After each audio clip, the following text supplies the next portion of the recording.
Selamat pagi, siang, sore, dan malam, Pak Dipta dan teman-teman. Pada kesempatan ini, saya dan kelompok saya yang terdiri dari saya Mateo Jeffrey Sianturi, absen 26, kelas 11-8. Saya Rafa Raditya Dianggoro, absen 35. Saya Rafael Asulan, absen 34, kelas 11 S8. Saya Abraham Naik Arianto, absen 1, kelas 11 S8. Dan pada kesempatan ini kami akan mempresentasikan hasil dari analisis ciri kebahasaan dan nilai dalam karya sastra cerpen berjudul Cinta Laki-Laki Biasa. Jadi apa itu karya sastra? Pertama-tama, karya sastra itu merupakan media untuk menyampaikan gagasan, perasaan, dan juga pandangan hidup melalui bahasa. Dan salah satu bentuk karya sastra yang dekat dengan kehidupan sehari-hari adalah cerita pendek atau cerpen.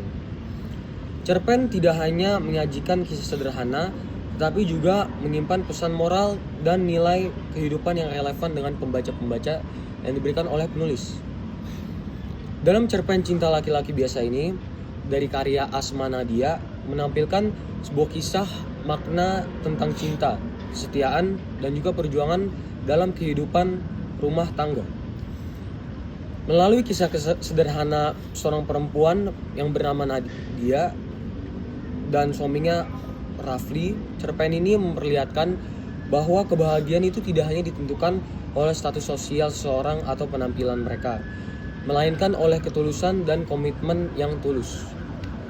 Jadi apa tujuan dari analisis kami? Tujuan kami itu pertama ada menganalisis ciri kebahasaan yang terdapat dalam cerpen Cerita Laki-Laki Cinta Biasa.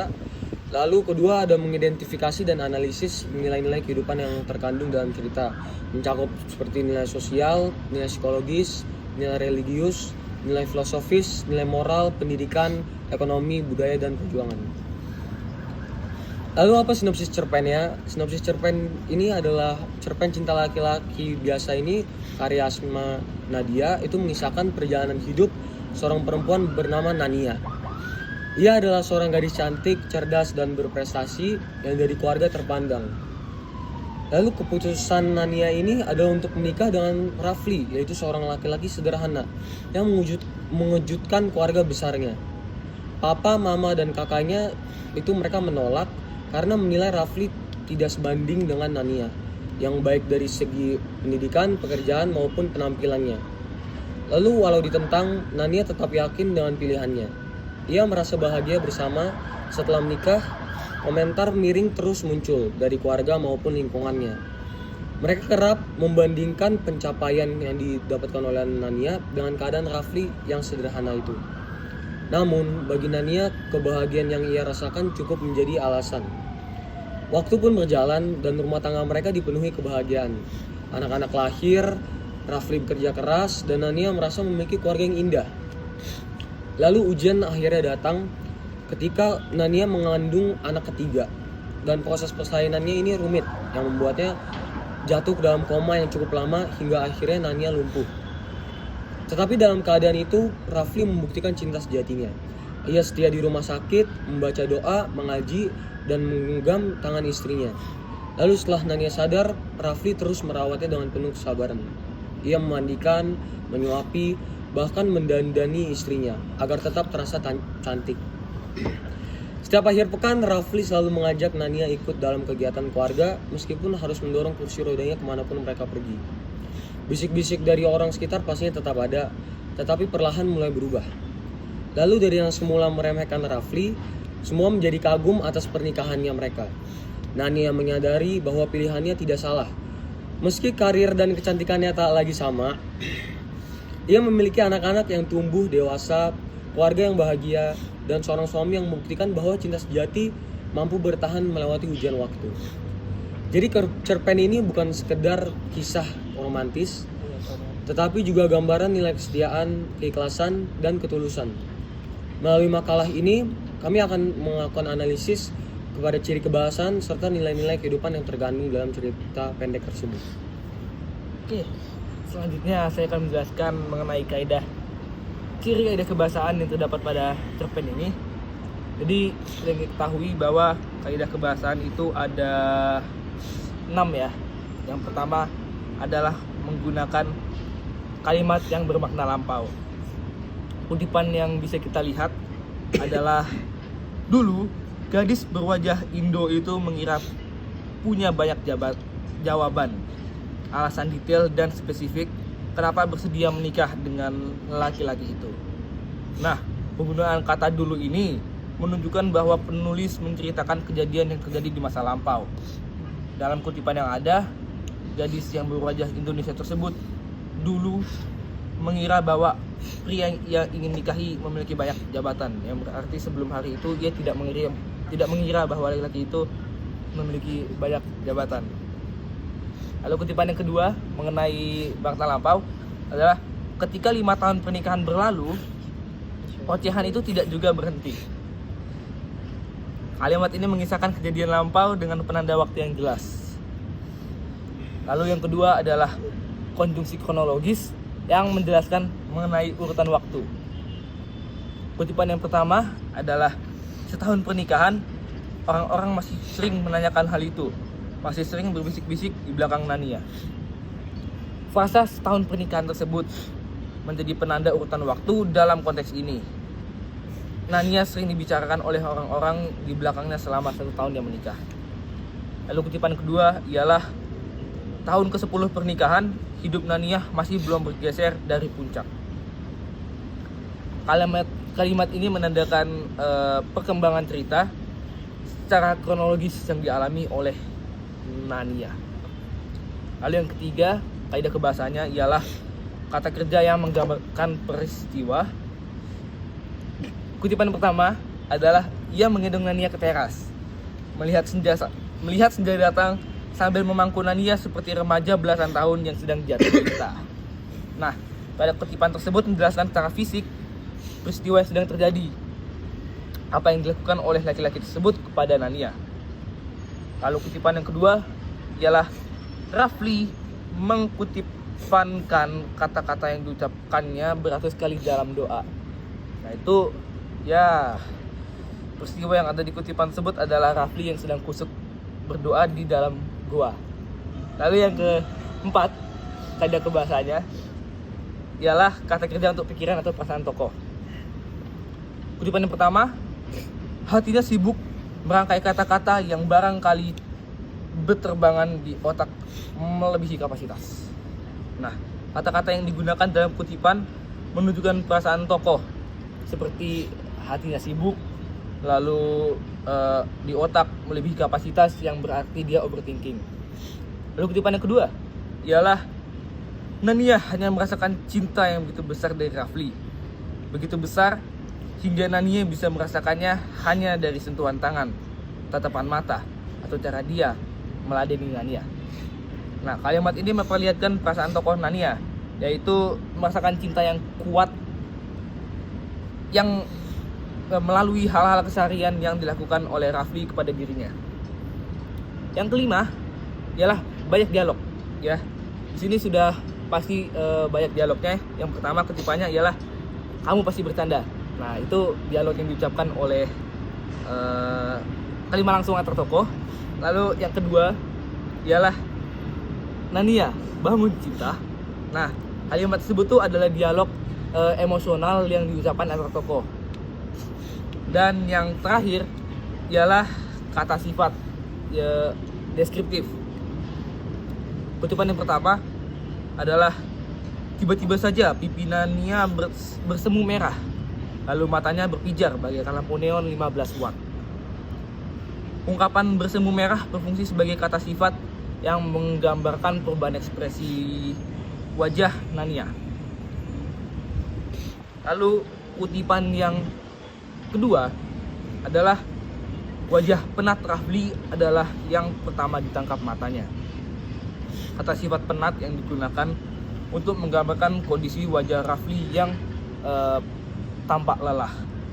Deskripsi ini menekankan bagaimana Nania langsung menyadari keadaan Rafli melalui ekspresi wajahnya, sehingga pembaca dapat merasakan suasana letih yang dialami tokoh tersebut.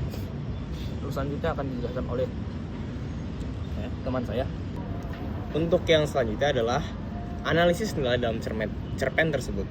Yang pertama adalah nilai sosial. Dalam kutipan yang pertama, Papa dan mama, kakak-kakak, tetangga, dan teman-teman Nania. Mereka ternyata sama heran ya. Kalimat ini menunjukkan reaksi bersama dari keluarga dan juga orang-orang di sekitarnya yang menilai pasangan berdasarkan standar umum seperti status sosial. Ini menunjukkan tekanan dari masyarakat untuk memilih pasangan yang dianggap setara. Untuk kutipan selanjutnya adalah arisan keluarga Nania dianggap momen yang tepat bersama untuk berkumpul, bahkan hingga generasi ketiga. Arisan, untuk penjelasan kutipan ini, arisan sebagai kegiatan keluarga menjadi tempat berkumpul dan berdiskusi bersama. Ini menunjukkan bagaimana keputusan pribadi seperti menikah dibicarakan dalam lingkungan sosial. Untuk yang nilai selanjutnya adalah nilai psikologis. Untuk yang pertama, kutipan pertama adalah hatinya sibuk merangkai kata-kata yang barangkali berterbangan di otak melebihi kapasitas. Kalimat ini menggambarkan beban pikiran dan perasaan Nania sebagai seorang pribadi. Ia gelisah, mencoba mencari alasan untuk membela diri. Tapi tekanan sosial membuatnya cemas saat harus menjelaskan pilihannya. Untuk kutipan yang selanjutnya adalah Nania merasa lidahnya keluh. Ekspresi lidah keluh menunjukkan rasa cemas yang ia rasakan, tetapi sulit mengungkapkannya di hadapan keluarga yang seolah menghakiminya. Yang nilai ketiga adalah nilai religius atau keagamaan. Untuk yang pertama, kutipan pertama adalah bibir lelaki itu tak berhenti melafalkan zikir. Rafli terus berdoa dan mengingat Tuhan saat Nania sakit, menunjukkan kepercayaannya dan usahanya menghadapi situasi sulit tersebut. Yang selanjutnya adalah malam-malam penantian dilewatkan Rafli dalam sujud dan permohonan. Sujud dan permohonan menunjukkan doa yang dilakukan terus-menerus.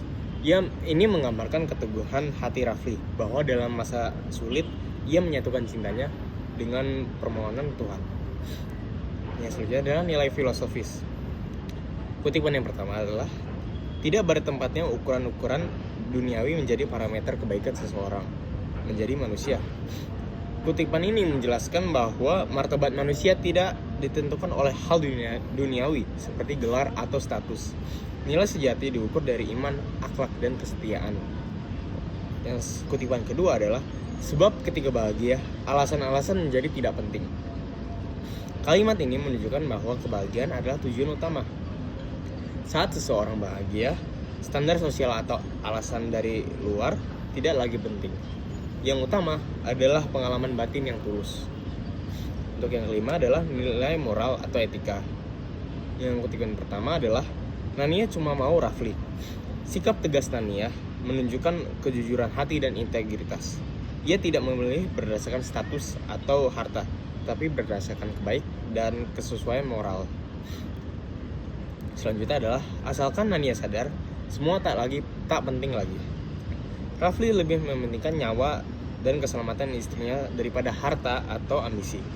Ia mencerminkan moralitas kasih, yaitu menghargai kehidupan dan martabat manusia di atas segalanya. Yang selanjutnya adalah nilai pendidikan atau edukasi.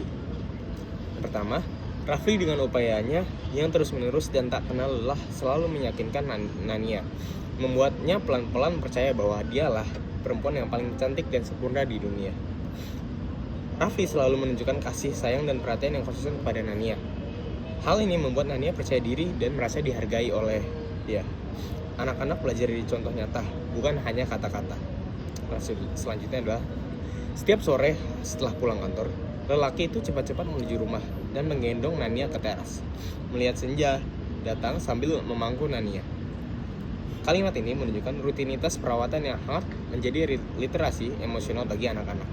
Mereka belajar tanggung jawab, empati, dan cinta sebagai praktik keseharian, inti pendidikan keluarga. Yang selanjutnya adalah nilai ekonomi. Yang kutipan pertama adalah sebab Rafli cuma laki-laki biasa, dari keluarga biasa, dengan pendidikan biasa, berpenampilan biasa, dengan pekerjaan dan gaji yang amat sangat biasa. Kalimat ini menunjukkan adanya perbedaan kelas sosial. Orang sering menilai layak atau tidaknya pasangan dari keadaan ekonomi.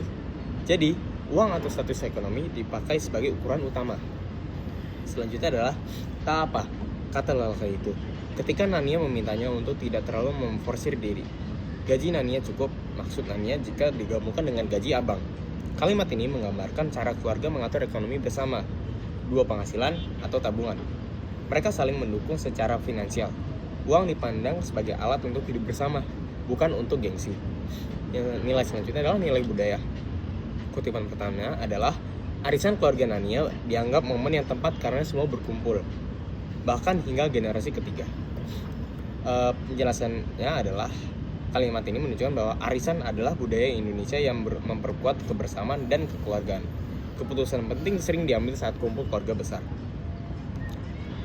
Kutipan selanjutnya adalah kamu gadis papa yang paling cantik, sebab masa depanmu cerah.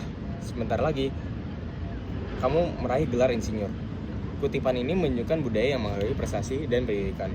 Ada harapan keluarga bahwa pasangan ideal harus punya kelebihan seperti cantik, pintar, ataupun punya karya. Selanjutnya bisa dilanjuti oleh teman saya, Radit. Yang terakhir adalah nilai perjuangan. Kutipan pertama adalah begitulah Raffi menjaga Nania siang dan malam. Kalimat ini menggambarkan perjuangan yang terus-menerus baik fisik maupun mental dalam merawat orang yang kita cintai saat mereka terluka. Kutipan yang kedua adalah malam-malam penantian dilewatkan Raffi dengan sujud dan permohonan. Perjuangan tidak hanyalah fisik, tapi juga spiritual. Raffi mendapat kekuatan dari doa dan ibadah untuk menghadapi kesulitan jangka panjang. Yang terakhir adalah kesimpulan yang kami dapatkan dari cerpen ini. Cerpen Cinta Laki-Laki biasa karya Asma Nadia memperlihatkan bahwa cinta sejati tidak diukur dari status sosial, kata, atau penampilan, melainkan dari ketulusan hati dan kesetiaan. Ciri kebahasan cerpen ini antara lain penggunaan kalimat lampau, konjungsi waktu, kata kerja peristiwa, deskripsi, serta dialog yang menghidupkan suasana. Nilai-nilai yang terkandung di dalam cerpen ini adalah nilai sosial, psikologis, religius, moral, pendidikan, budaya, hingga perjuangan dalam cinta. Semua itu menegaskan pesan utama cerpen. Kebahagiaan rumah tangga tidak dapat ditentukan oleh hal-hal duniawi, tetapi oleh cinta yang tulus dan kesetiaan tanpa batas. Itu semua dari kami. Maaf jika ada salah-salah kata. Terima kasih.